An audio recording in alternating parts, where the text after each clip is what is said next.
With all the talk at the minute about new clubs this year, the most important thing for me and the most important thing that's going to be the biggest talking point in the next couple of years is fitting. So are you going to be paying £600 for a new club, or are you going to be paying for new shafts and new technology that can go in your current clubs? That's exactly what we're going to talk about today here at Worksop Indoor Golf with one of my lessons who's actually been for a fitting at the same place as mid-handicap Dave, and to say that he's got quite a few new clubs is an understatement, but let's get him in. So guys, we are down here, like I said, at Worksop Indoor. We are on the GC Hawk today, so 4 sites. So we're going to be testing some numbers here with Pete. So Pete, thank you very much for coming on. Morning. Right, Pete's got some new clubs. Well, he's got multiple new clubs in here, but today we're going to be talking about his irons. So you went for a fitting at SGGT in Chesterfield. Yeah. You wanted some new irons. Obviously, straight away, you wasn't thinking the irons that you've ended up with, Pete. No, I was going for help, was the remit that we had with Lawrence at SGGT. I'd struggled a little bit in the game over the last couple of years. I was playing a really nice set of irons, Strixons, ZX5s and ZX7s combo. So yeah, I was really pleased with it, but obviously as any amateur golfer is, you try and scratch the itch when you're struggling and see if there's anything out there that'll give you a little bit more help. So when I went down there, it was kind of right, can I look at something that's going to help me get it in the air a bit more? Noticed my swing speed had dropped off a little bit last year, and not having the time to put the practice in and not really hit the range as often as I'd like to with work and things. I said, look, give me something that's going to get me to the first tee, hit the first iron and give me a little bit of help. And we didn't go down that road in the end. We went down something completely different, which I felt was a really, really strong fit in, and obviously gave me the trust in the fitter. Yeah, so let's have a look. Obviously, we've got a bit of a combo set here. So the first thing is, like Pete mentioned there, he wasn't thinking, obviously, players' irons, which the T150s are right up there with players' irons. Obviously, one big thing that Pete did change is the shaft in here. So we have gone graphite, and we have gone for a 105 stiff shaft. So again, from there, it's all about what kind of swing weight did Pete have. Obviously, he wanted the feel of more of a steel feel, didn't you? Yeah, I mean, pretty much. Again, I was really happy with I had a Modus 105 in there previously, stiff. You know, in my head, I was kind of like, am I swinging it well enough to hit those anymore?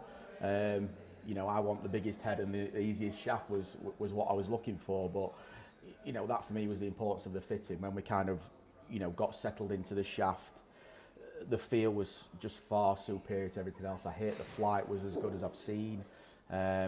I enjoyed the weight and the feedback that the shaft gave me.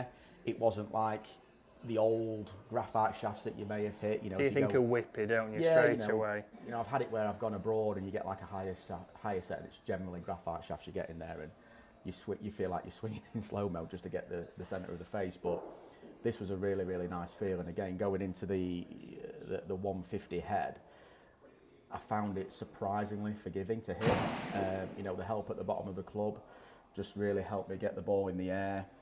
Off-centre hits we're still getting out there to a good distance, and dispersion was good. So, you know, again, Lawrence did a really good job of putting me in this. Yeah, perfect. Right, we're going to hit a few now here on the GC Hawk system, so I need to change the system. Right, so we've got 7-iron we've chose for Pete. We've also put this out to 150. So, again, Pete's just going to hit away here. Obviously, down here at Worksop Indoor, we do have 4 bays. We have 1 here with GC Hawk, and then 2 of them have the GC3s. And in the end, I believe we have a GC quad. I think so, yeah. I mean, this is the bay number 1 down here. Is kind of we come up on the week and play a round. We've played Sawgrass, we've played Pebble Beach. We're looking to play Augusta for the Masters. Yeah, they've got a Masters tournament down here soon. Yeah, you don't need to kind of, if you've got a left-hander in, you know, there is people there that play left-handed really well, and you don't have to kind of swap the monitor around in here. Everybody just plays like you would in a normal yeah, which is ball. Much easier than some other simulators. But again, fantastic facility. We can see here we've got a putting green that is on hydraulics, so that can move. We've also got a bunker there, so indoor bunker and putting practice. Perfect for the winter. But right, Pete, let's hit away then with these. So like we say, change to graphite, so a different profile. Yeah. I know I've been down with Lawrence recently with mid-handicap Dave, and he's mentioned that he thinks everyone will end up in graphite shafts eventually. So until you see this first. Interesting.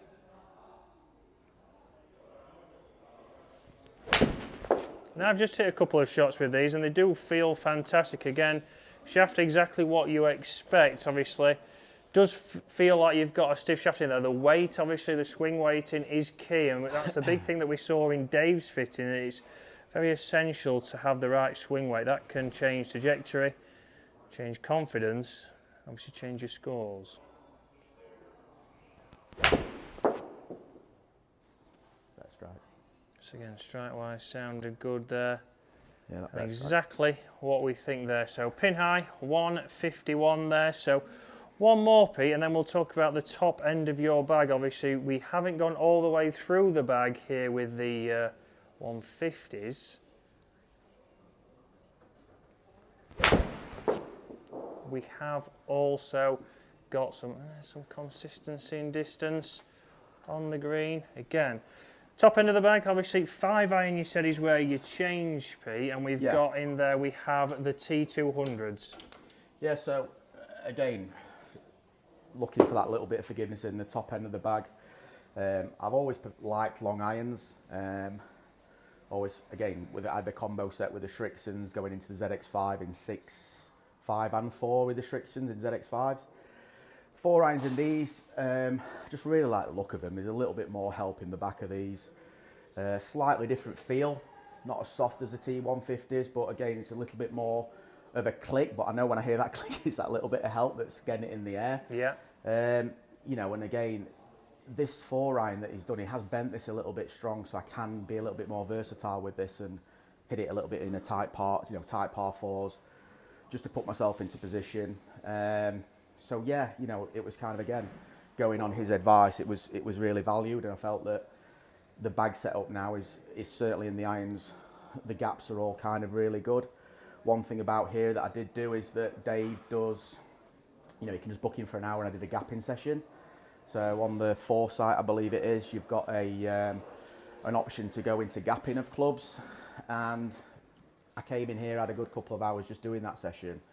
You know, it gives you an average of your 3 best shots that you've hit, and the numbers were pretty much exactly where I want them, a good 10, 12 yard gap in between each club.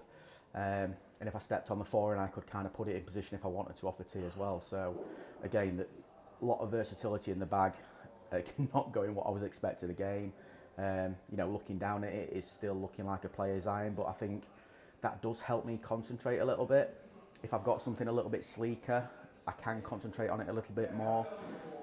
Certainly going through a few changes in the swing this year, you know, I got a little bit steep and a little bit over the top, and you know, pretty much hitting cricket shots to some extent, and you know, I was getting a lot of 6s in the wrong sport. It was that's where the game was kind of at last year. So just having the set that I feel comfortable with, it just gives me that little bit of confidence to get on the inside and swing it and swing through the ball and not really worry about the outcome. It's kind of set up for what I want now. Perfect. Well, Pete's just going to change this. And guys, obviously, the big thing there that Lawrence has done is give, obviously, Pete some confidence. He knows he's got him in a club that he does like the look of. It's a little bit sleeker over there, so he does have to concentrate. He's not just thinking, I've got something big and bulky that's just going to do the work for me.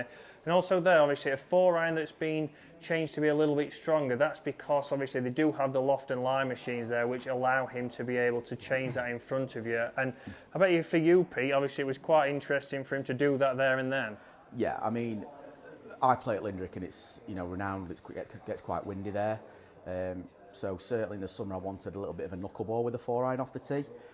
So lofting it down and getting the weight right, the swing weight was key for me.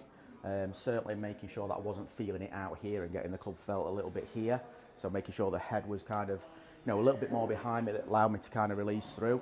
You know, which is an ongoing process. So, you know, they've been built for me to kind of keep working on that, which again I like. It gives me confidence that while I'm going through a few changes and trying to get back to where I want to be, I've got the right equipment to do that. Whereas the other ones were a little bit handle heavy, I felt, and you know, it did throw it out there a little bit, which is not what I was looking for. I'm not fishing.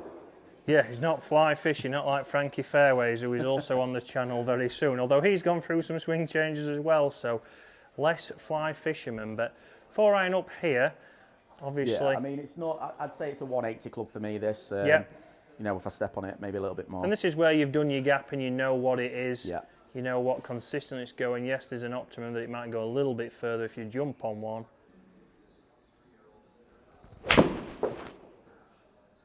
Better strike. So Sounds a good strike there. Again, carry eyes 180. Running there onto the green, so filling a perfect gap there. So a fantastic fitting from Lawrence, and you'll have seen Dave's on there. We might have got part 1 and part 2 on there. We are just waiting for his clubs to come back. But a massive thanks to Pete for coming on, so thank you very much, Pete. Obviously very interesting there of what clubs that Pete ended up with. Again, it's just in the single figures, so he's just off 9. So again, obviously interesting there to think that he was trying to go for something a little bit bigger, but in a fitting, he's got his confidence back, striking the ball better. So it'll be very interesting to see how he goes this season. He's also got some other interesting clubs that we'll put on the screen now, which were also fitted by Lawrence, and one of them he didn't expect to get at all.